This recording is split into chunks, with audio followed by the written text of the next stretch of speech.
Shalom, brothers and sisters, and welcome to Greater Exodus Prep, where it's our goal to equip the body of Messiah spiritually, physically, and mentally to endure to the end of the Greater Exodus.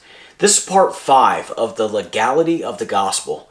If you've not yet watched parts 1 through 4, please go and do that first before continuing on.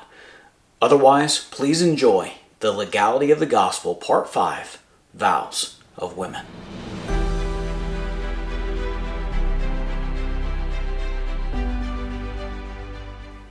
The topic of the vows of women may seem like an odd pivot considering what we've covered so far, but I promise you this is the essential, final, crucial piece that we need to finally answer question 1. Legally, how can someone die for the sins of another? But because we've covered so much content up to this point, I want to give you a brief review of all the pertinent topics that we've covered so far, so that that's fresh on your mind as we go on to the second section of this part, read the fine print. This is going to be a good one, so let's get started. At the beginning of this presentation, we started out with the purpose. I shared with you the legal obstacle that was presented from a YouTube video that I watched, and that is all centered around Deuteronomy 24:16. The father shall not be put to death for the children, neither shall the children be put to death for the fathers. Every man shall be put to death for his own sin. The claim was that because of this Torah command, there's no way that Yeshua did what the New Testament claimed that he did without him breaking this law. That would make Yeshua a sinner, and pretty much the message of the New Testament and the gospel as a whole completely bunk. Obviously, the New Testament takes the opposite position than this man on YouTube with the following verses. Romans 5:19. For as by one man's disobedience many were made sinners, so by the obedience of one shall many be made righteous. Philippians 2:8. And being found in fashion as a man, he humbled himself and became obedient unto death, even the death of the cross. Now obviously these aren't the only 2 verses in the New Testament that claim that Yeshua obeyed God's law perfectly. There is absolutely no hint in the New Testament at all that Yeshua ever once sinned. In fact, Philippians 2:8, that verse goes so far as to claim the exact opposite of what the man on YouTube who was presenting the problem actually said. It said that he became obedient unto death, meaning that his death in taking away everyone's sins was not in disobedience to this Torah command. It was actually an act of obedience. The issue is, how? Because this question was not answered by the man who presented this problem, he regrettably embraced the Antichrist spirit and turned away from Messiah, rejected him completely, and now denies that he ever existed, denies that he was God. This is why I am making this entire presentation, because it is my goal, my hope, that this man who presented it and all the other people that follow his channel will be brought back into Messiah's arms, because I believe there's still time for forgiveness. I'm also making this for the people who haven't encountered this question yet and are not aware of the supposed contradiction between Deuteronomy 24:16 and all of the New Testament.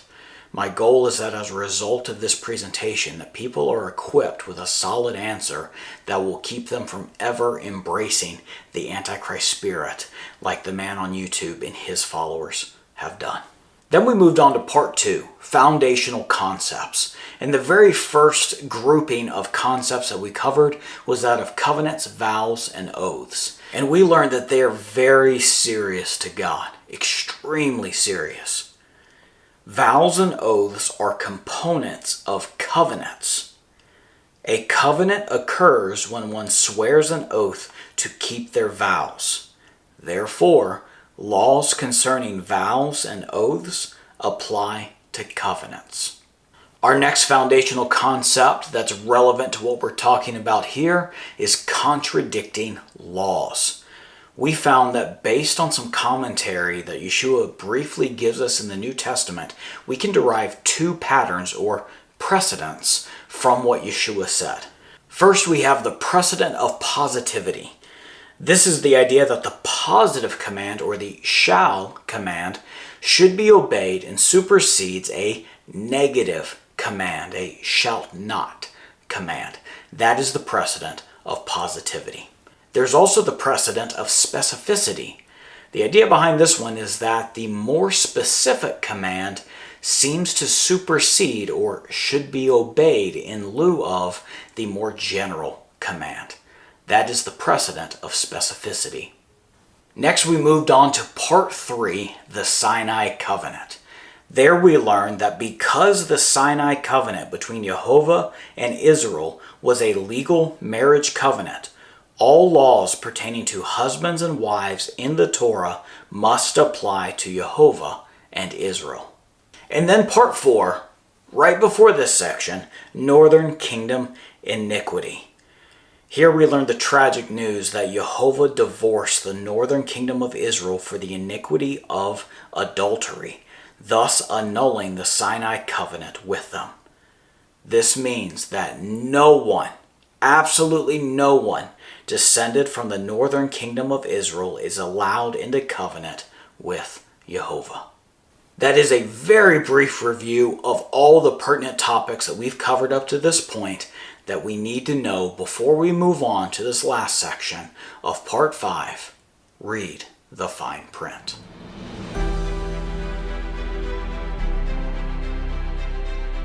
Because part 5 is called the Vows of Women, it seems natural that we would be going to Numbers chapter 30. And indeed we are. We are going to read the entire chapter for context. Numbers 30, 1 through 16. And Moses spake unto the heads of the tribes concerning the children of Israel, saying, This is the thing which Jehovah hath commanded.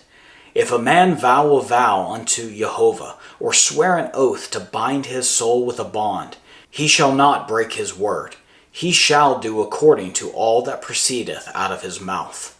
If a woman also vow a vow unto Jehovah, and bind herself by a bond, being in her father's house in her youth, and her father hear her vow, and her bond wherewith she hath bound her soul, and her father shall hold his peace at her, then all her vows shall stand, and every bond wherewith she hath bound her soul shall stand. But if her father disallow her in the day that he heareth, not any of her vows, or of her bonds wherewith she hath bound her soul shall stand, and Jehovah shall forgive her, because her father disallowed her. And if she had it all in husband when she vowed, or uttereth aught out of her lips wherewith she bound her soul, and her husband heard it, and held his peace at her in the day that he heard it, then her vows shall stand, and her bonds wherewith she bound her soul shall stand. But if her husband disallowed her on the day that he heard it, then he shall make her vow which she vowed, and that which she uttereth with her lips, wherewith she bound her soul, of none effect, and Jehovah shall forgive her. But every vow of a widow, and of her that is divorced, wherewith they have bound their souls, shall stand against her. And if she vowed in her husband's house, or bound her soul by a bond with an oath, and her husband heard it, and held his peace at her, and disallowed her not, then all her vows shall stand, and every bond wherewith she bound her soul shall stand. But if her husband hath utterly made them void on the day he heard them, then whatsoever proceedeth out of her lips concerning her vows, or concerning the bond of her soul, shall not stand. Her husband hath made them void, and Jehovah shall forgive her. Every vow and every binding oath to afflict the soul, her husband may establish it, or her husband may make it void.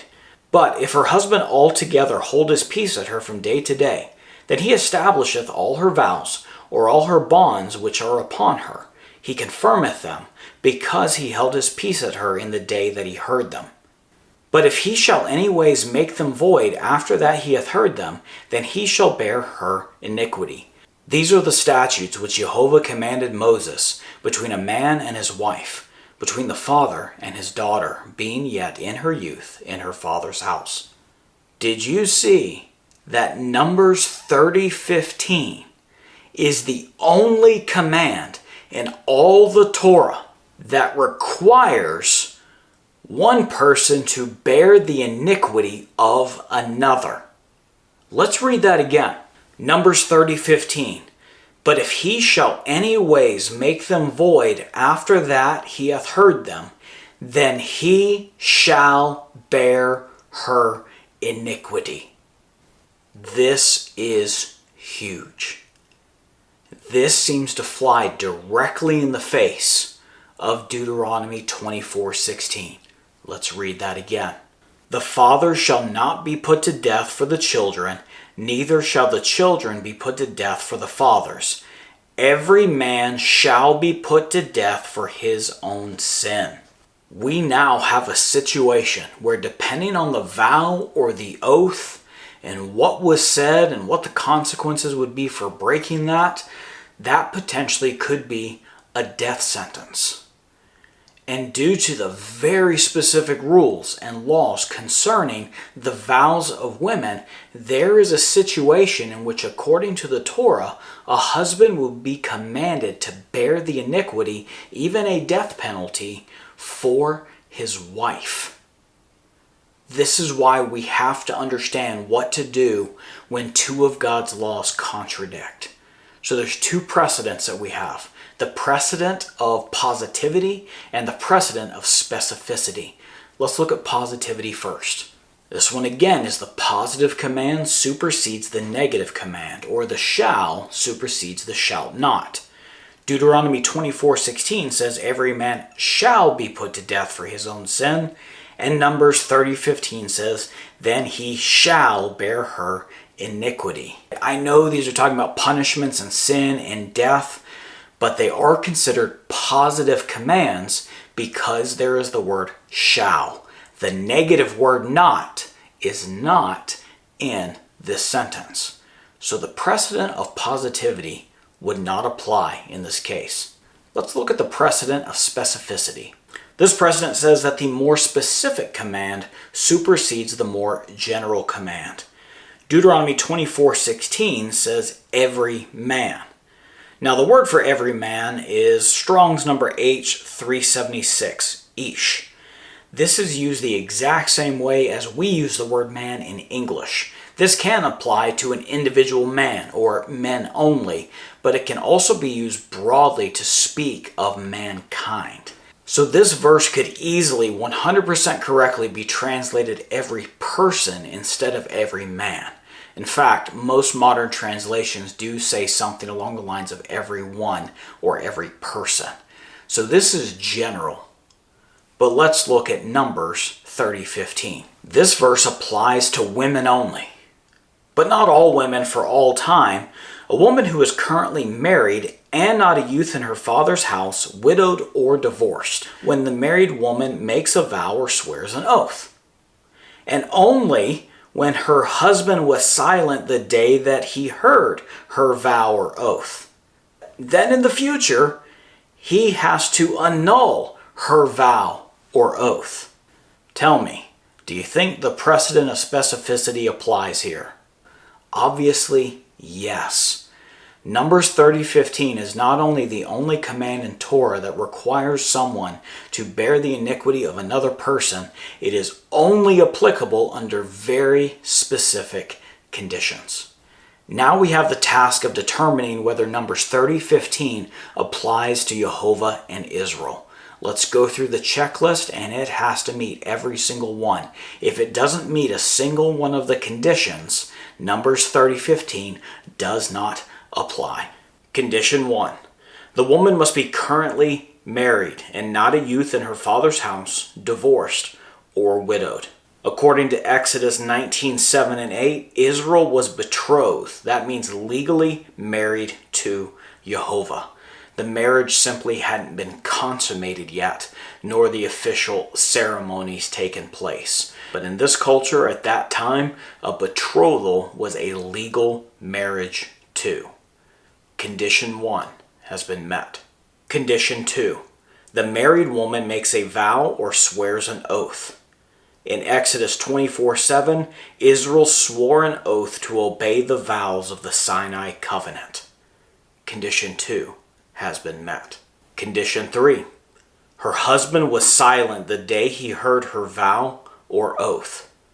There is no record that after Israel swore their oath that Jehovah said anything. He was silent. Therefore, condition 3 has been met. Condition 4.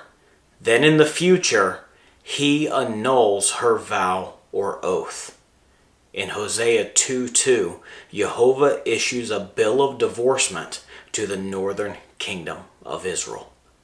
Condition 4 has been met. Yes, Numbers 30:15 applies to Jehovah and Israel. This means that Jehovah was legally required by his own law to die for the adultery of his bride Israel. All the way back in part 1, I told you that at the end of part 5, you would have book, chapter, and verse for the exact law that Yeshua obeyed with his death. It's Numbers 30:15.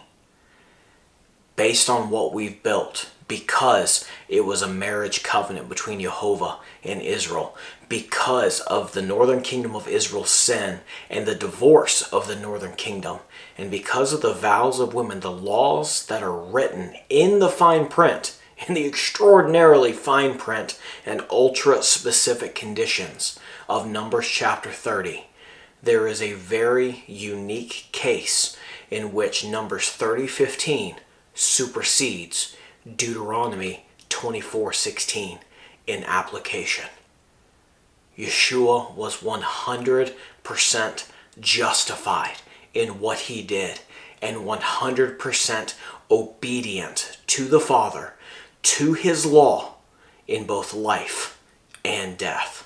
Romans 5:19, for as by one man's disobedience many were made sinners, so by the obedience of one shall many be made righteous. Philippians 2:8, and being found in fashion as a man, he humbled himself and became obedient unto death, even the death of the cross. Yeshua's death was in obedience to Numbers 30:15. This is in no way in conflict with what Yeshua said in John 10, where he said, no man takes my life from me, but I willingly lay it down. Yes, Yeshua willingly laid down his life, but not when he came the first time to die, because he was legally obligated to do that. No, Yeshua laid down his life thousands of years before when he made sure that this fine print was written into the Torah. The day that Jehovah divorced the northern kingdom of Israel was the day he signed his own death warrant.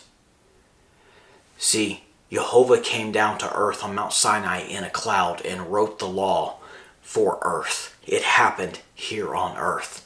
The bill of divorce was written and given to Hosea, and we have copies of that preserved today here on earth. So it only makes sense that in fulfillment of the legal obligations of the law, that God himself would come to earth to be obedient unto death. See, the gospel started well before Yeshua showed up.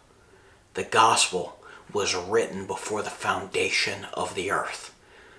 And the Sinai covenant, the terms and conditions that are in there, the fine print, is all part of the gospel. It all has to be here because it provides the legal standing for Yeshua doing what he did. Because of these highly specific conditions, Numbers 30:15 supersedes Deuteronomy 24:16 in application. Let's cover everything from parts 3, 4, and 5 that we use to answer question number 1.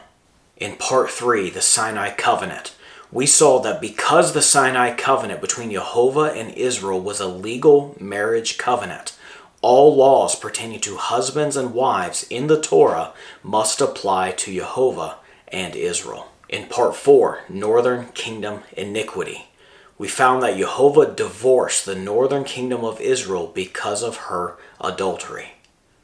And then here in part 5, Vows of Women, we found that because Jehovah nullified the marriage oath of the northern kingdom of Israel, Numbers 30:15 required Jehovah to bear the iniquity of his adulterous bride. Question 1.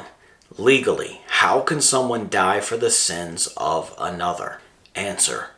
Because Jehovah and Israel were married, and later Jehovah divorced the northern kingdom of Israel, Numbers 30:15 required Jehovah to bear the iniquity of his adulterous bride. It's been quite the journey to get to this point, but we're not done yet. We still have a couple more questions that we have to answer. So let's now move on to part 6, transferring the curse.